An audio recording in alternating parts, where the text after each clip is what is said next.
Can you break down the importance of melanin and carbon, please, in regards Absolutely. to black people? Absolutely. Melanin, carbon. Very critical that this is why you have to really be thankful and be appreciative if you are a black man or woman or any melanated being on the planet, because it means biochemically you have a deeper connection to the universe, to nature, to the supreme being itself. We literally are the people of the stars, you could say, when it comes to how we are constructed. So that's why we have to continue to take, minerals and eat things that are from the earth, because we are a part of it physically. Carbon 12 in particularly. When people break it down, you look at 6 protons, 6 neutrons, 6 electrons. That's where the original 666, right? Not the mark of the beast, 666, but when we're talking about biochemistry, we're looking at not just the pigmentation, but our ability to connect to nature, the grounding, the sun, how we absorb nutrients at a higher rate, how our bones and tendons and ligaments, all of this in our tissue is constructed. It is deeper. It is more connected, I would say, more than the Caucasian, for example. We can go outside in the sun and be cool. We can still get sunburned too, though. Don't get it twisted. Some black folks like, I can't get burned. Yes, you can. All right, don't get it twisted. But we can last far longer because of our melanin. So it is a deep gift, and it is something that the universe itself has.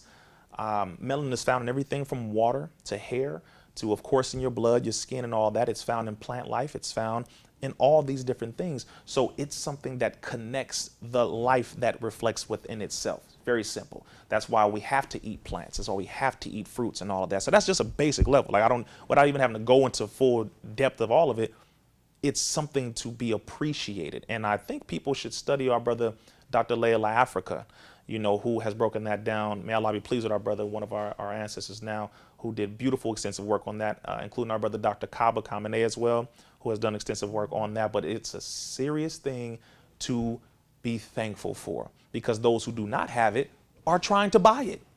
I don't know if people know this, but melanin is something that's being sold in creams and these different applications. People are getting melanin injections right now to help to sustain their livelihood. People are doing this to this very day. So again, that leans into other things as well, dealing with the organ trafficking and all that. There are a lot of people who know the benefit and the value of melanin, and they are doing all that they can to get as much as they can to sustain their livelihood. Meanwhile, we have it in abundance. All right, I want to touch on another thing I heard you say, paraphrasing, right? Heard you once say, dog is not man's best friend, God is man's best friend, right? Yes, sir. What do you believe is the source of Americans' current unhealthy relationship with dogs? That is a very good question. I think you are the first person to ask me that question. Well, I'll start by saying this. When I said dog is not man's best friend, God is man's best friend, I was quoting Minister Farrakhan when he mentioned that, and he was talking about a chapter in the Holy Quran that talks about the people of the cave. And it was talking about who was the best friend of the people that lived in the cave, referring to the Caucasus Mountains. Okay, you're talking about in Asia, the Caucasus Mountains. When the European was in that mountain, they ate things that were raw, crawling on the walls. They defecated wherever. They did not know how to season food because the seasonings grow outside, in the sun. They did not know how to bury their dead. They did not know how to take care of their sick. And the friend that they had that hung around them was the dog.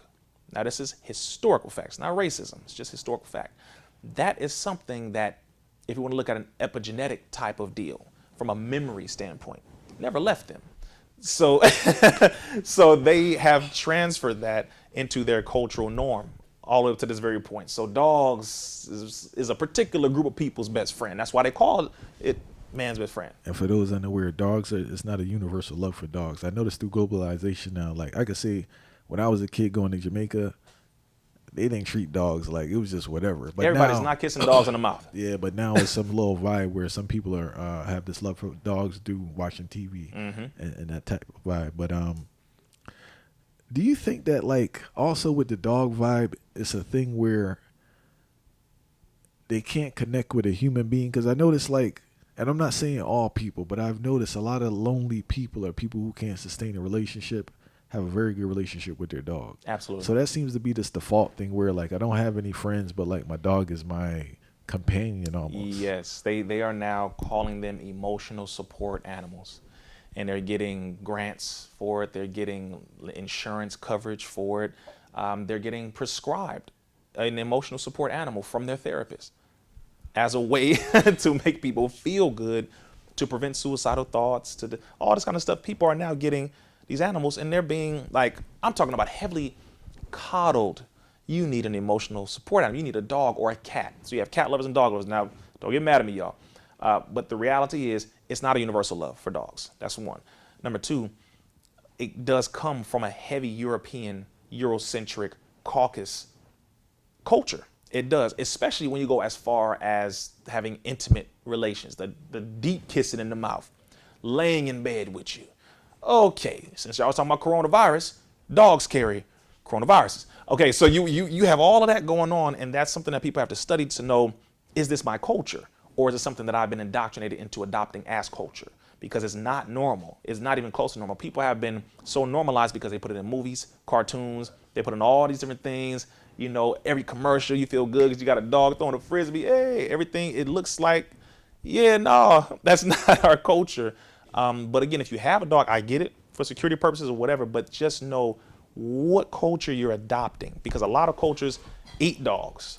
Facts. Not just the Chinese. In America, over 15 states, you can legally eat dog meat. And I believe a few of them, you can sell dog meat. So just make that clear as well. So it's not one size fits all. It's not a universal thing.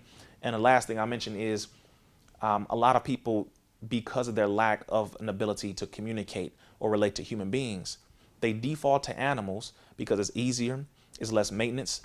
You know, the animal domesticated, yo. Yeah, the animal not in their true nature. No, seriously. So it's a control thing underneath there too, in some weird vibe, you know. Yes, absolutely. It goes all the way back to the kings and queens over in Spain and different parts of Europe, brother. They had their dogs in their bed with them, laying with them until the Moors came in and civilized them and put the dogs and animals in the barns and started putting up barns or corrals and start to separate that stuff and say, look, do not sleep with your animals. Put them. That's why you're getting so damn sick. They started teaching them, you're getting all of these issues because you have those animals with these worms and parasites and all that. You're kissing them all in the mouth, and those parasites are now going into your bloodstream. Now it's causing you to have all of these different illnesses. You know, just basics. So people have to get this through their head. And again, I see it all the time, but it's a culture that has now been normalized because you adopted something that is not your own. And last thing I want to touch on, people's treating animals better than human beings. You know, that's why I said it's unhealthy. That was the main reason I said it's unhealthy. Like, you have a big culture where people really have more care for a dog than another human being. There's less trauma with animals than with human beings. A dog ain't never betrayed me. My cat never cheated on me. You know, this dog ain't never left me. He always gonna be by my side. All I need to do is feed him. He more loyal than my baby father. You know, he more loyal than all three of my baby mamas. I've heard some of the craziest stuff. And it's like, no, it's less responsibility. You don't have to be accountable at all because your animal ain't saying nothing to you. If animals could talk, these humans would feel real bad. You'll kick out most of your animals because they see everything and they look at you like, you got your damn. If animals really could talk to you, you wouldn't feel so good. That's why you keep them around, because they don't hold you accountable for the most part. They make you feel good because they're cool with everything, good and the bad. But the point is, human beings come with more responsibility.